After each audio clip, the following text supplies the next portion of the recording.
Good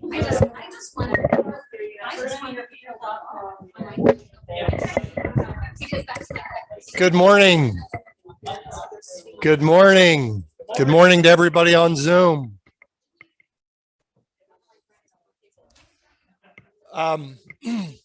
Wave, Tammy.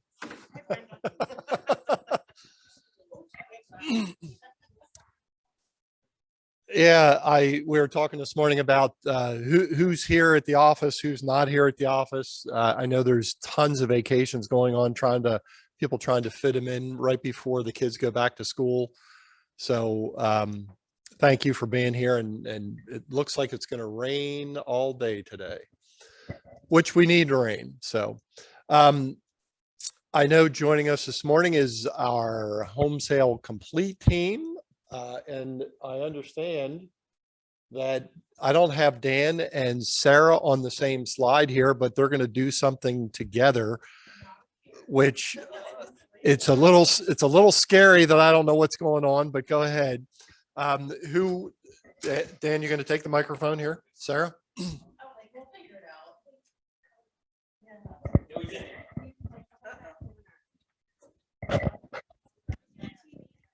So if you've been to a circus and you've seen a trapeze act, no, I'm just kidding. Yeah. Why would people throw Dan? I don't know. So we actually wanted to do this together because it keeps coming up, and as we get closer to the end of the year and things like that, a lot of people are utilizing powers of attorney for buyers, and it's something that comes up.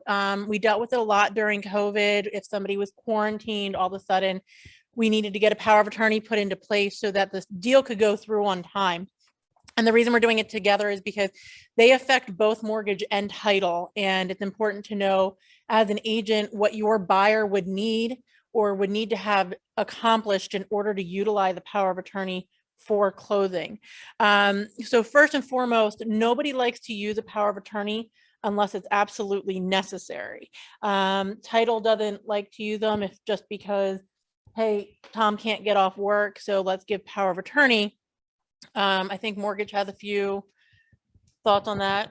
Yeah, so I mean, the most important thing from the mortgage side is we pretty much need to know from day one if that's going to be the case. Now, there are things that happen like emergencies, last minute, whatever it may be. But if you know up front, we need to know that pretty much on day one, because it makes a difference on how we prepare the title order. And there's also agency guidelines to follow, which we pretty much follow agency guidelines. When I say agency guidelines, I mean whatever Fannie Mae, Freddie Mac, or the government agencies require is pretty much what we follow. What we're finding now is, now with conventional, a little confusing on your end necessarily, but we utilize both Fannie Mae and Freddie Mac, and that really depends on the borrower.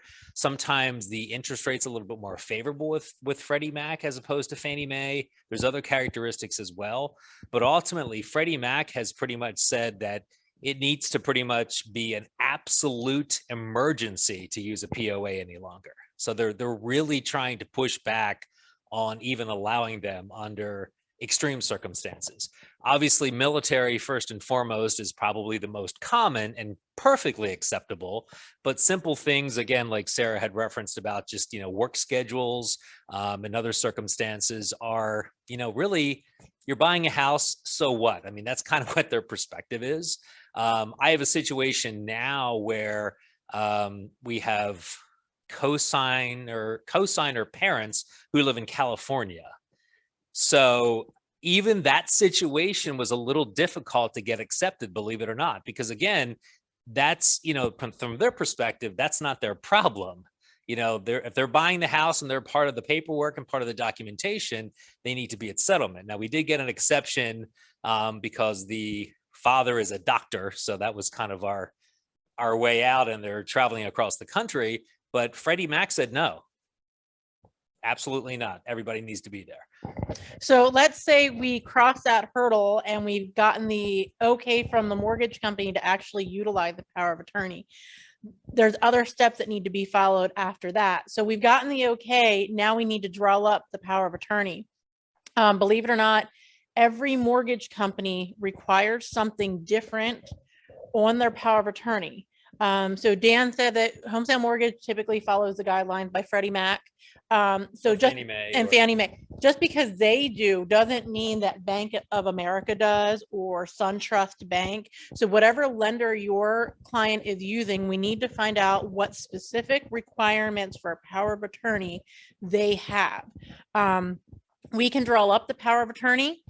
We do it all the time. It's not a problem. And ours is property specific, but we need to know what guidelines your client's bank requires. Some need specific loan language on there saying it's this loan number with this loan amount. Some don't care. But we need to make sure that the power of attorney gets approved with the proper information by the underwriter before we get it executed. Now, for example, I know of one mortgage company that won't even show an underwriter until the power of attorney is executed. So that makes it a little difficult because I've gone back to clients and have said, okay, you've gone and gotten this executed and notarized. Your bank won't accept it. They need the following changes. Now you need to go get it signed again. So you have to find that stuff out. And Dan, you can look up whatever home sales requirements are, right? Yeah, I mean, again, it's something that our closer generally manages as far as that information. But, the most important thing really is knowing upfront or as soon as possible. I had another situation where it's a refinance and not a purchase. It's closing next Monday. And the client went directly to the attorney's office and said, oh, well, my wife can't be there, so I'm going to be a POA. And we got this information just like yesterday for something that's closing next Monday. Not that it's going to impact any of you, but you can never use a power of attorney on a cash out refinance across the board. Just not acceptable.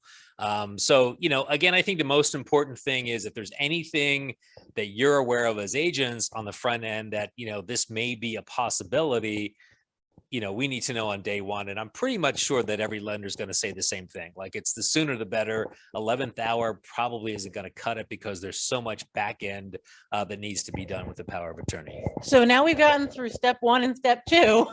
So the final step in getting it executed, so your clients would get it executed, get it notarized, and the original must be brought to closing or returned to the settlement company for recording. The biggest thing to understand is one, when you go and get it signed and notarized, Pennsylvania law, there must be 2 witnesses. The witnesses cannot be the person being given power of attorney, and it cannot be the notary. So if your client's out in, let's say, California using a notary or using a power of attorney, they need to have a notary and 2 witnesses over 18 that aren't involved in the transaction when they get this power of attorney executed. And that's very important because if not, it will not be accepted or utilized in Pennsylvania. So they wouldn't be able to sign documents. So once that's all said and done, once the decision to use a power of attorney is made, there's no going back. So you can't have everything all of a sudden happen and then the day before closing say, hey, I don't think we're going to use this.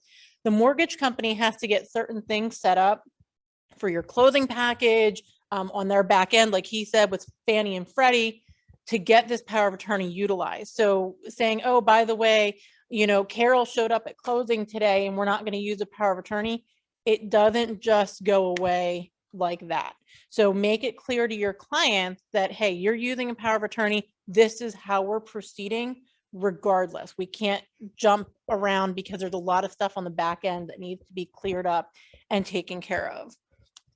Yeah, and one other, are you done with that? Yeah, piece? I'm Okay. good. That's all Yeah, I and so got. one other alternative, which I'll point out, which is something a little bit different than a POA, is if you have buyers that are outside of this area. So for instance, I had clients that bought a home here that were from Colorado. We can do something what's called a mail away closing package. And again, it's something we need to plan for up front. And it has to be executed properly and there's different steps involved, but it's something that can be done where essentially the closing package is sent to them, where they're located. They go to a notary or settlement company there. The documents are signed legally and then returned back to Homesale. And Homesale did coordinate the one that I had here. All the borrowers need to essentially sign simultaneously. So this was a couple that was in Colorado. It's in California, Colorado that was purchasing here. So we're able to, again, manage things like that with those circumstances. But I think communication and awareness is key. We have these situations that are just kind of out of the norm.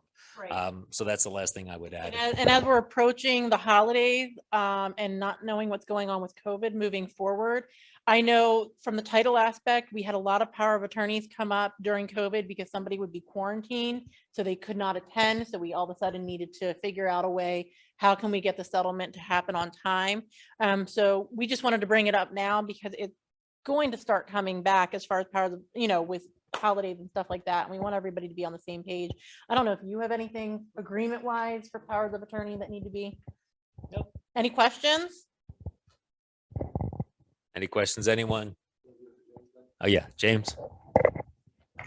Sorry, yes. JW.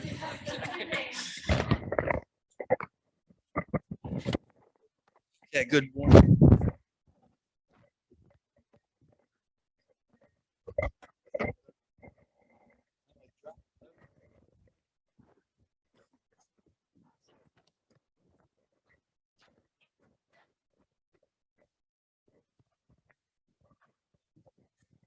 Okay.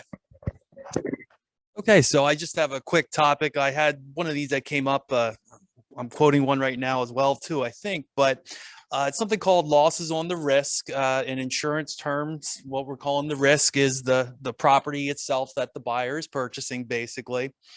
With certain carriers, previous losses can affect the eligibility with specific carriers as well too, and each one has their own rules. And common ones that might have a problem would be like a water loss or a fire loss.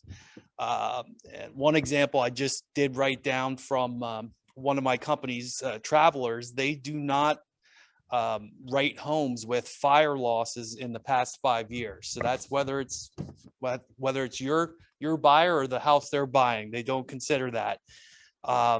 And then another one they have is 0 wind or hail losses if a flat roof within the last 5 years as well too for that company. So each company does things their own way, and I can usually find some place for them depending on the loss history, and some carriers are much more lenient as well too. So, but that's all I had. Thanks. 1 second to get hooked up here. Okay. By the way, just to let you know, I often call James, and he's, I call him once every week or once every other week with an insurance question in general, about either a property that you as an agent come to me on and ask me about. And I am not an insurance expert, obviously. So I pick up the phone and call him. He is a resource for us all. So please feel free to pick up the phone, give him a call, send him an email and say, hey, this is coming up. How's this going to affect either insurance that's in place or potentially what's coming up in the future? So thank you. This I had up here the last meeting, and I just wanted to make sure I'm going to keep putting it up here because come December 20th, everybody's going to say, what do I need to fulfill my requirements? So this is Code of Ethics training. It is required per NAR. This is not an LCAR thing or PAR. It's required per NAR. You need it by December 31st. I have the line to get there. Go to realtor.org, click education, click Code of Ethics training. It is free. It's free if you want non-CE, which will fulfill this requirement. But if you want to have this count towards CE, you do have to pay a fee. So once again, we're not at December 31st right now, but it will get here fairly quickly. And I don't want to, this year, I'm going to like divert all the calls to Colleen.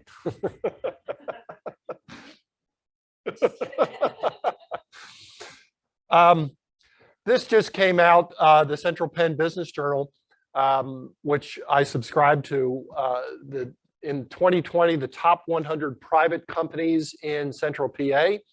We are number 25 in Central PA, and we are number 10 in Lancaster County. So that is privately held companies. There's not another real estate company in this group. So we are in a very, very select few companies. I just wanted to make sure everybody was aware of that. And this just came out in their latest issue. I got this right at the end of the day last evening. In fact, I left here and then got home and it came across my email. These are the 2021 second quarter results. And it's interesting, and I'll put some other stuff up here in a second. I'm just blown away by how different people are doing business now. There are some people that are here every single day at the office. And I'm not going to mention names. I know other people I have not seen since COVID started, but I get to see their production, and their production is right where it was pre-COVID. So everybody's working a little bit differently, but this came across my email.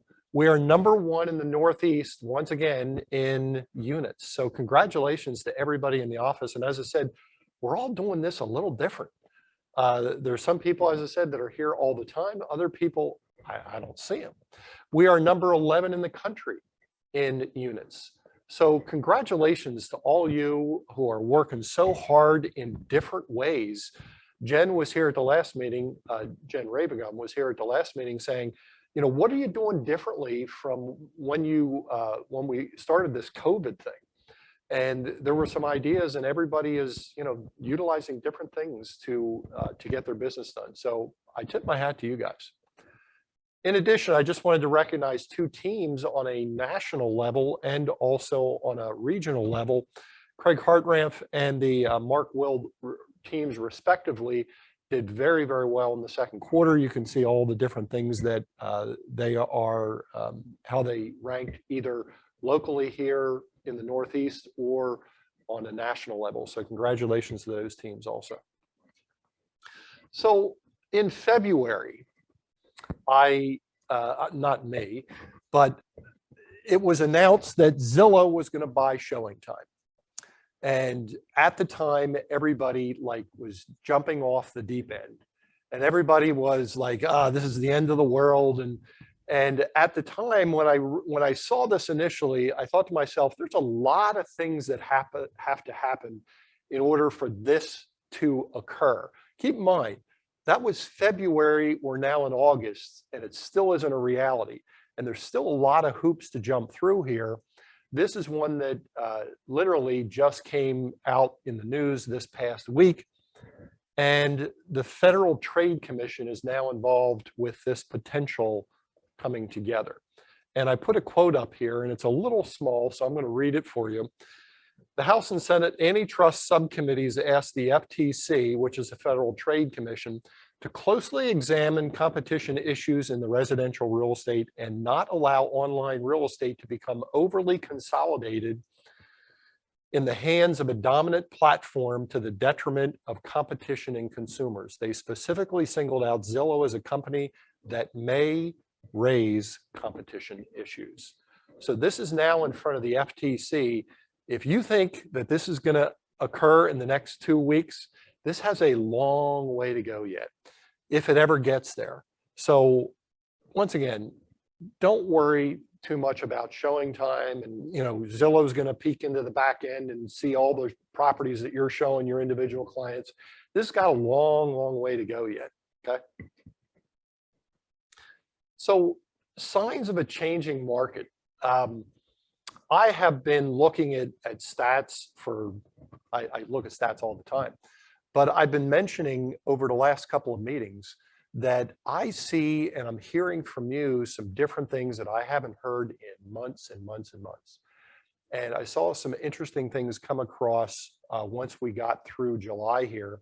So we are now through 7 months out of the year. And we're starting to see quarterly statistics too. So I thought I'd share some things with you right now that is showing you, and you should be sharing these with the clients that you're working with, either buyers or sellers, because in the past, not too long ago, when you went out to list a property and you did your CMA, in fact, I did a whole meeting on it, the CMAs were essentially worthless. Nobody was even paying attention to them. They were throwing the property on the market, and our best guess was it was going to be 300, and then lo and behold, STEM has a listing. It goes on at 300, and comes back at 350, 360 in 2 days with 15 offers, and we're all dealing with this. Well, start paying closer attention because I do believe that the market is shifting just a little bit. So here's bidding wars. Now this comes from Redfin. Now Redfin is not in our area. Redfin is a real estate company that is nationwide. It's a franchise. They're mainly in larger markets. I would suspect they're going to probably be in our market sooner or later. The closest they are right now to us is Philadelphia. And even in Philadelphia, they have ventured into Chester County, which is bordering on Lancaster County. So I believe they're going to be here eventually. But this comes from Redfin. And this shows the monthly share of Redfin home offers that faced competition. And they started this chart in May, and they've taken it all the way up to July. Look at the last. So at the heat of the market, the height of the market, approximately 75% of their offers that they put on the table were also multiple offer situations. Now look what's happened over the last month or two. That has dropped, okay? It's dropped literally over 10 percentage points. Now, I gotta tell you, 60% of offers is still a big number. It's still a big number, but your hair's not on fire like it was a month and a half ago, 2 months ago. So we're starting to see the market kind of steady a little bit, okay? Here's some other things that I saw. These are numbers from Lancaster County. This reflects the average days on the market for listings. And this shows all the way back to August of 2020. And you can see it got up almost to 30 days, which is still, once again, moving fairly quickly. And then look where it was in May of 2021. My gosh, it was almost, I think it was about 10. It was 10 days in the market. Look what has happened the last 2 months.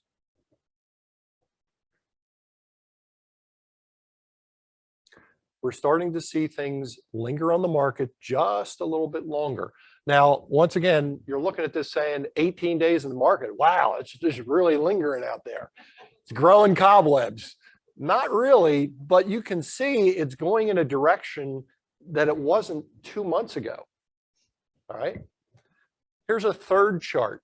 These are active listings in Lancaster County. These are on a quarterly basis on average. You can see the Q3, Q4 in 2020. You can see the first quarter in 2021 where things were just ridiculously flying off the shelf. Look what happened in quarter number 2. Now we are still fairly low in inventory, but look what's happened from quarter number 1 to quarter number 2. We are now seeing more things come onto the market. I'm seeing more new listings come onto the market, and it's not moving as quickly as what it was just a quarter ago. So I believe over the next couple of months, we are going to start seeing a more normalized market.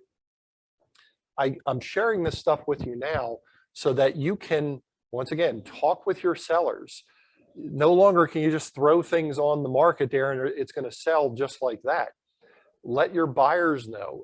There were a lot of buyers I heard from you as agents that were saying, hey, I'm just going to sit this out because I don't want to get involved with these, 20 different offers on a property. Things are starting to turn around and to become, once again, more normalized. So those are 3 different charts that I saw that I thought I'd share with you that show the market is changing a little bit. So I've also had this over the last week or 2. I'm sure Colleen probably has some things that she could share too on this. Because of the multiple offer situations that we're in, and I'm hearing a lot from listing agents out there who are saying when they get back in touch with the buyer agent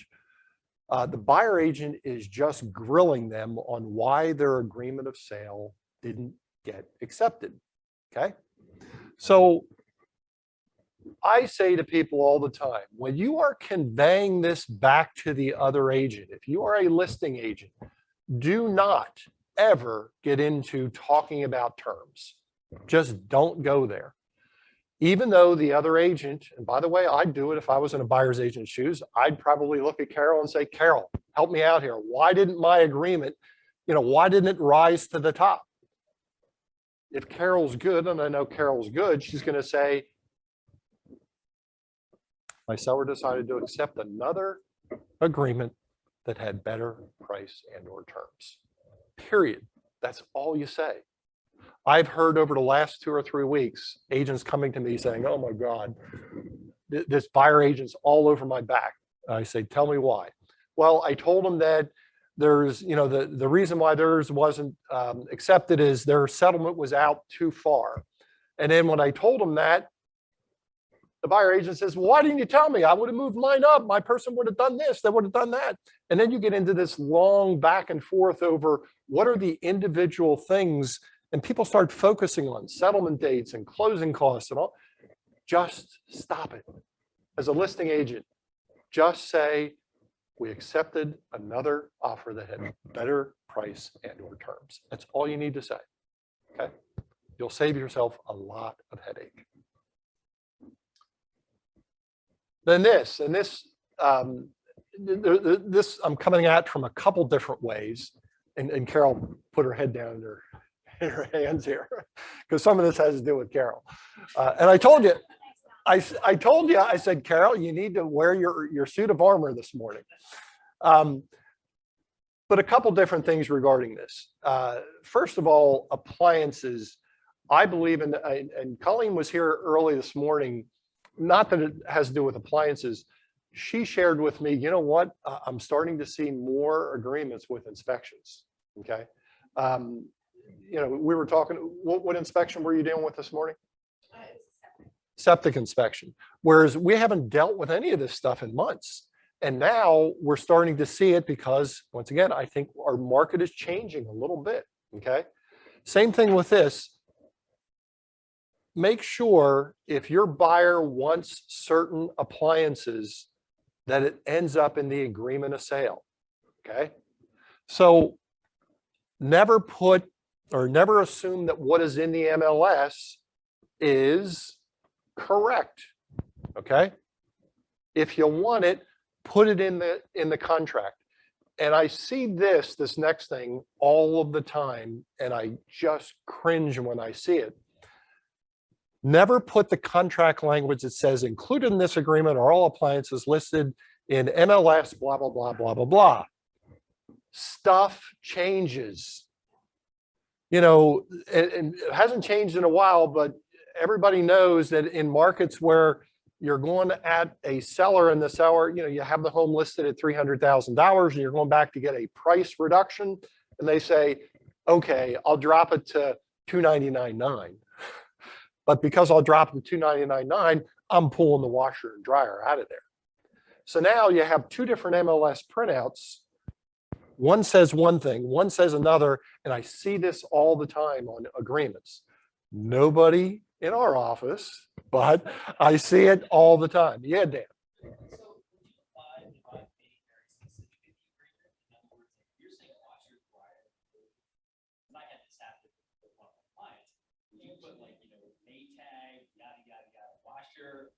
Tag, yada, yada, dryer. I had a situation with the seller placed the washer and dryer there. Yeah. For those of you on Zoom, Dan had a comment about the appliances and how specific should you get in the agreement with the appliances. I believe if they replace them prior to settlement, that's a problem on the seller. The one that comes up most often that I see is the 2 refrigerators. You got the refrigerator that's in the kitchen that's stainless steel and a year old and it's got all the features. And then you have the beat up beer fridge in the basement. And what happens is they put on the agreement of sale, they'll put included in this sale is the refrigerator. In that particular case, Dan, yes, I would say included in this agreement of sale is the GE whatever model number presently in the kitchen. That's what I do. So just a word to the wise, get specific. Just because it's listed in the MLS does not mean that it's going to be there at settlement. I've seen too many agents over the years pay for appliances because they get to the walkthrough and they're looking at each other saying, well, I thought that this was included. Not really. So we had a discussion yesterday regarding this. And by the way, first of all, Carol and I, we went back and forth for 5 minutes on this. What's that? Yes. So this is the new section in the seller's property disclosure that talks about all the stuff that's in the house. And the one thing I want to say is don't rely on what is here. It specifically says, and I actually blew it up here, and this language is actually up in the body.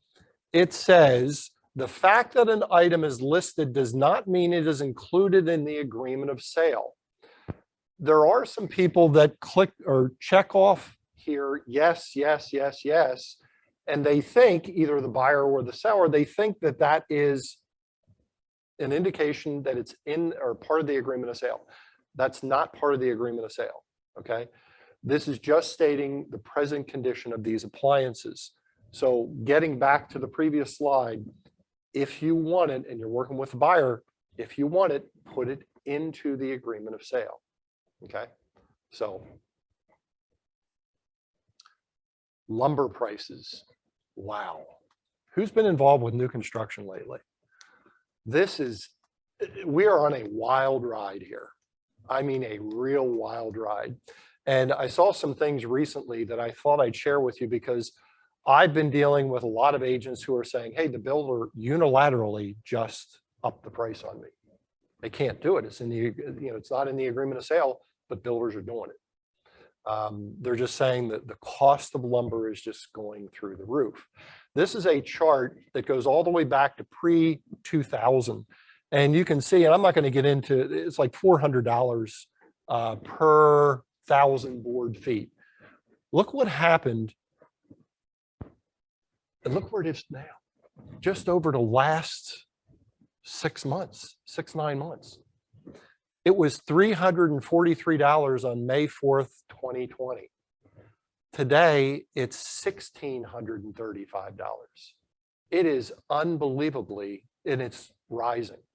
Now, I'm guessing it's starting to get better, but understand that if you're going to look at new construction right now, this is a big ticket item, how much lumber has gone up. And I love the visuals here because you can put it in front of your clients and you can say, this is what's happening to this part of our industry. Take a look at this. Not the girl that has her mouth open, but take a look at this. In 2020, for $500 or on a $50,000 home, you could build 10 homes with the lumber that you could do 2 homes today for the same price. That's how much it's gone up. It's crazy. And everybody keeps saying, and we're going to watch a real short clip here of a guy who I think explains this extremely well. What has happened to cause the prices to go on up? It's not just one thing or 2 things. There's a variety of different things all coming together at the same time. And you'll see it. And as I said, I think this guy does a really good job of explaining this.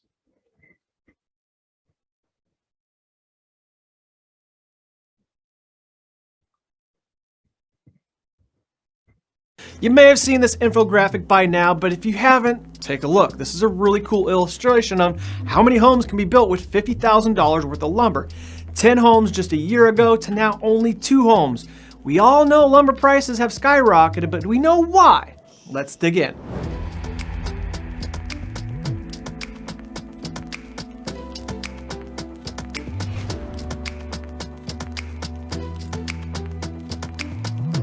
So everyone knows that lumber prices have skyrocketed. Maybe you didn't know it was 600% increase, but you knew it was a lot. It's been a thing for a while, but I recently finally started asking why. I started asking all my friends in and out of the business, lenders, realtors, builders, contractors, and then finally the internet. And guess what I found?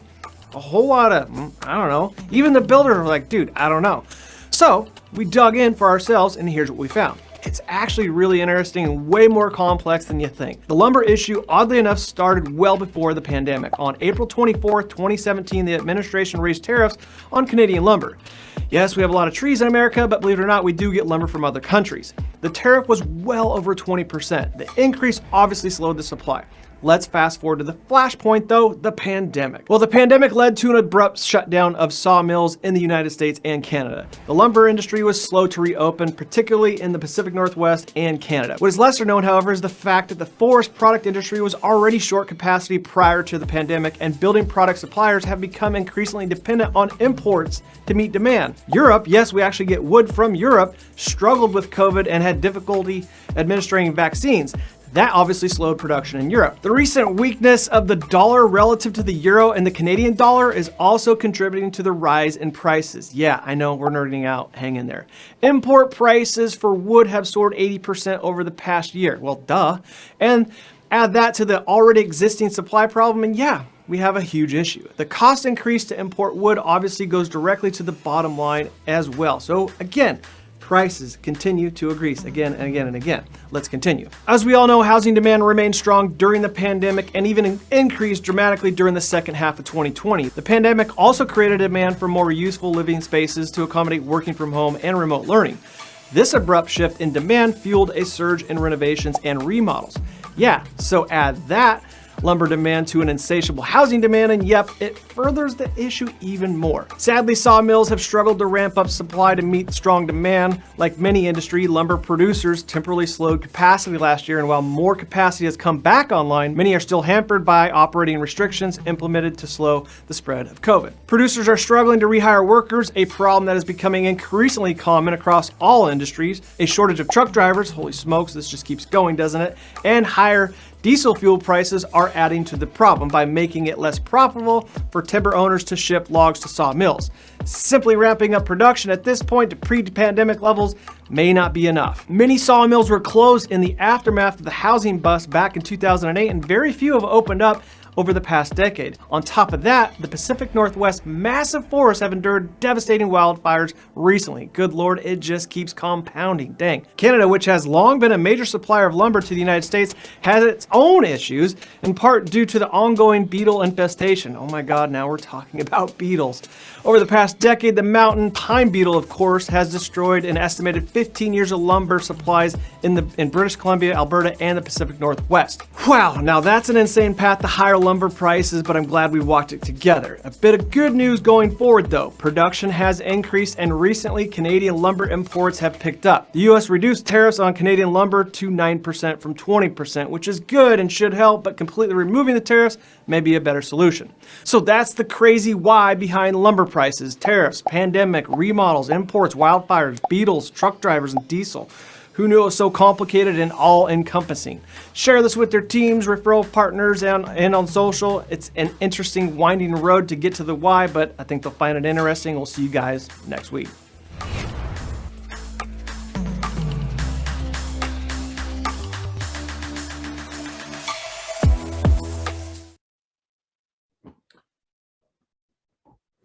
So for any of you that were wondering why prices are going up, hopefully that gave you a broad overview. It's not just one thing. It's like a culmination of 5, 6, 7 things all coming together at the same time. And it's interesting, and I don't mean to put Dan's in the back of the room going, I'm building my house right now, which he is. So Dan's like right in the middle of this. So please share this with the people who are saying, why are lumber prices so much, or why is new construction going up so much? This is the reason why, okay? So we're gonna have a little bit of a history lesson here, have a little bit of fun. we all have our favorite musical groups or artists, but what sets musical groups apart from other groups? And why do some groups last a long time and others are just like one-hit wonders? I remember back in my early days, I loved some bands and artists that were those one-hit wonders. And then you wonder, what happened to them? Why did they have this one great hit and all of a sudden they fall off the face of the earth? Okay. Well, I'm going to share with you a story of one band here. This is the Indra Club in Hamburg, Germany. Indra Club in Hamburg, Germany. And on August 17th, 1960, the band I'm about to talk about started playing for 48 straight nights. 48 straight nights. Now that's a long time. And if you've ever been to any kind of nightclub or whatever, usually the band is on maybe an hour, maybe 2 hours. That was their schedule. 4.5 hours each weeknight and 6 hours on Saturday and Sunday. They just banged it out night after night, night after night. And by the way, that place right there is the Indra Club today. That place is in a seedy part of town. It's actually gotten better. It's in a seedy part of town.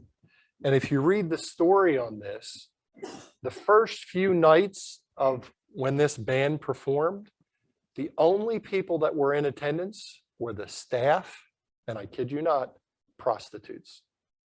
That's who they played in front of.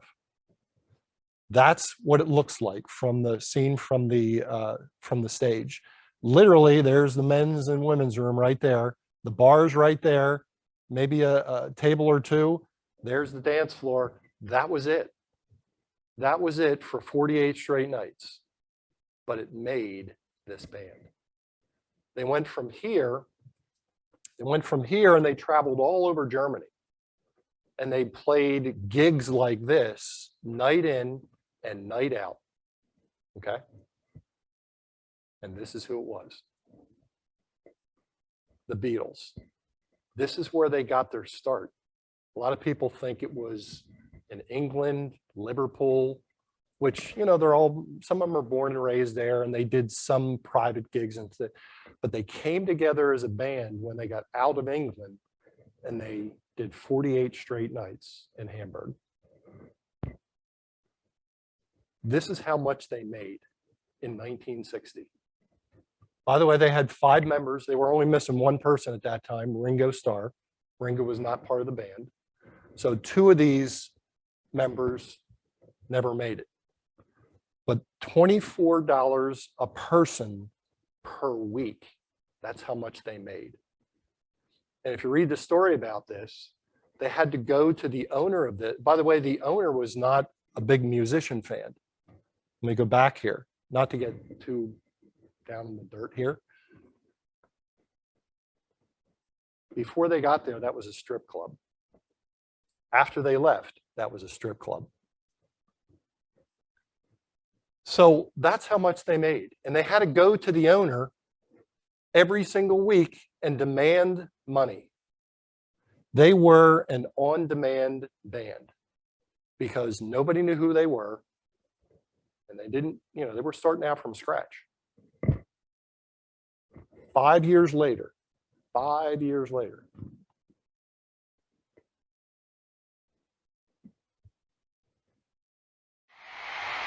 Now, ladies and gentlemen,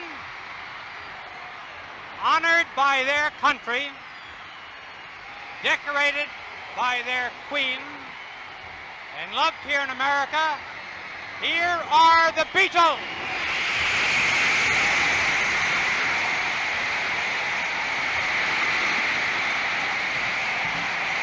Here they come.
Hello, hello, hello. Oh, oh, hello. Hey, hello. Hey, hey, hello. Hello, Paul. Hello, John.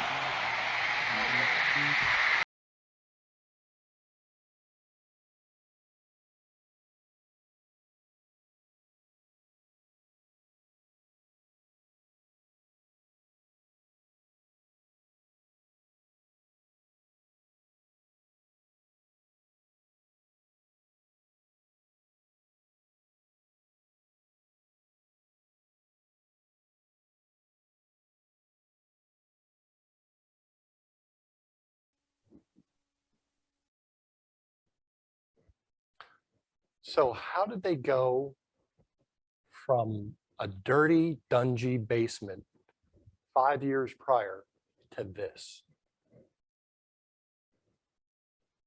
This is how much they made per hour, per person. Think about that. Things change quite a bit in 5 years. Now, we all look at this and we say, ah, there's these overnight sensations, and whether it's bands or whatever, it's what you're putting into your profession that counts. They played 48 straight nights, terrible hours, terrible locations, all across Germany. And this is what resulted right here. Now, whether you like the Beatles or not, they're a true success story. And there's a lot of parallels to what they did and how successful they got to things that we do in our industry, to trying to figure out where this is all going. So I'm going to deal with, are you an on-demand agent or are you an in-demand agent? Okay. And by the way, coming up this week, we're going to be dealing with ninja selling next week. And a lot of this comes from Larry Kendall, who is the head and CEO of Ninja Selling, who created this program. And I'd love to take credit for the on-demand agent or in-demand agent, but this is coming right from Larry. So are you an on-demand agent where you're, the buyer's hanging onto your back for dear life and you're going from property to property? And is that what's happening? These are some attributes of an on-demand agent, on demand. Perceived by clients as just providing a service. In other words, you're there just to unlock the door to let them in to see a house. Is that what they see you as? It's transactionally focused. There's no really strong relationship. Primarily works with strangers and buys leads because they think that's the way to go. They don't articulate their value proposition. Works on the client's schedule. In other words, you are on demand. And I've heard from agents, I was enjoying a barbecue over the weekend with my family, and this client called me up and said they wanted to see a house, and I left the barbecue with my family. That's on demand. That's on demand. Agent is coming from scarcity and needs the transaction. Okay. Now, the Beatles were that in Hamburg, Germany, right there. That's exactly what they were. But their goal was they didn't want to be on demand. They wanted to be in demand. And I think they were in demand in 1965, to say the least. So an in-demand agent partners with you. Okay. And these are some attributes of this type of agent. You're perceived, or your client perceives you as a trusted advisor. Client and agent have a strong relationship. It's unthinkable that the client would use anyone else because of the value that the agent brings. Client is willing to fit into the agent's schedule because the advice is invaluable. In other words, you are in demand.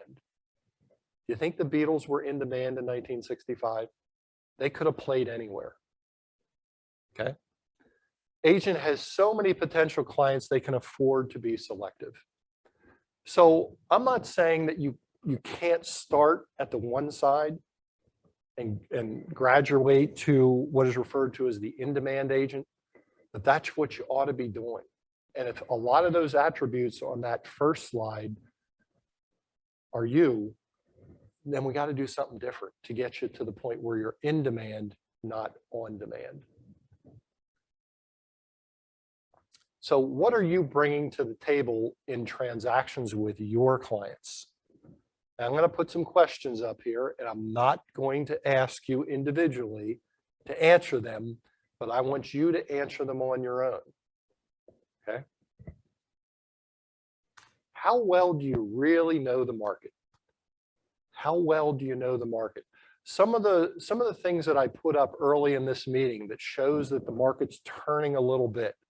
Were you aware of that? Now, part of my job and what Colleen does is our job is to make you aware of those things. But it's now your job to figure it out from there. And we'll try to keep you apprised, but you got to know your market so you can advise your buyers and sellers. When was the last real estate book that you read?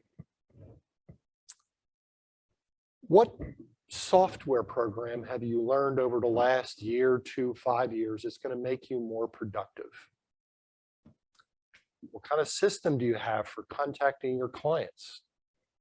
What kind of measurements do you have in place for your success? And when's the last time that you took a real estate course? And no, CE doesn't count as a real estate course. Sorry, you can't cheat on this one. And are you networking? Getting out there in the public, not only with the consumers, but are you networking with agents? And I have said over and over again, part of the reason why I'm involved as much as I am with our local association, not only do I enjoy it, but I get to meet all kinds of different agents and I get to talk with them. And I'm sure any of you that have had a real estate transactional issue, I say it to you all the time. One of the first questions I ask you in a real estate transaction is, who's on the other side of the transaction? Because if I know them and I've worked with them in a networking situation and I know what they're like, I know whether this is going to be an easy thing to solve or this is going to be a disaster based upon my networking. And you ought to do the same thing too, okay?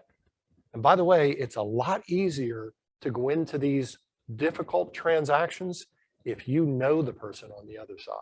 Much, much easier. Become an in-demand agent. Do those things. Just remember, the Beatles did it in 5 years.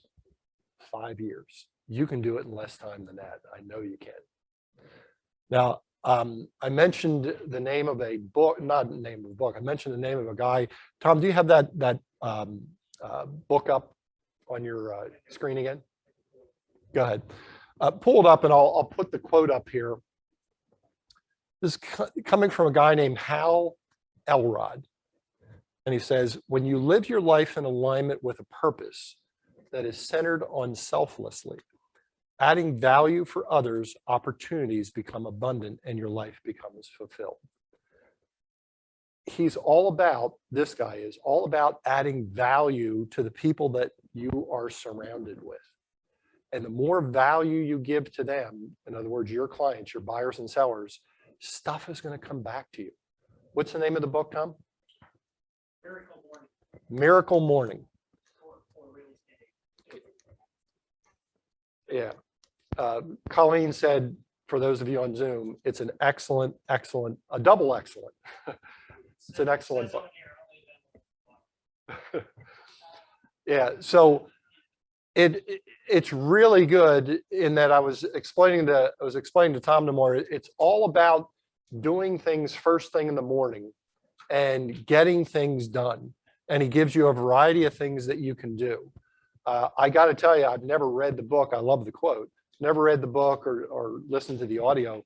But as I was going through his short synopsis of things that he tells you to do in the morning, I'm probably already doing like 5 of them out of the 6 or 7 anyway. So not that I shouldn't read the book, but I get it. his point is that all these successful people, no matter what line of business or work they're in, they're morning people. They get up and they get things done quickly and right away. Okay, so I'll leave you with that.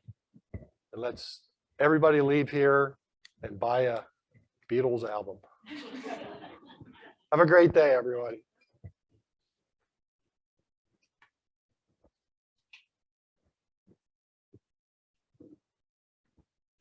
There's plenty of bad stuff over here and good stuff over here on the table that Colleen got.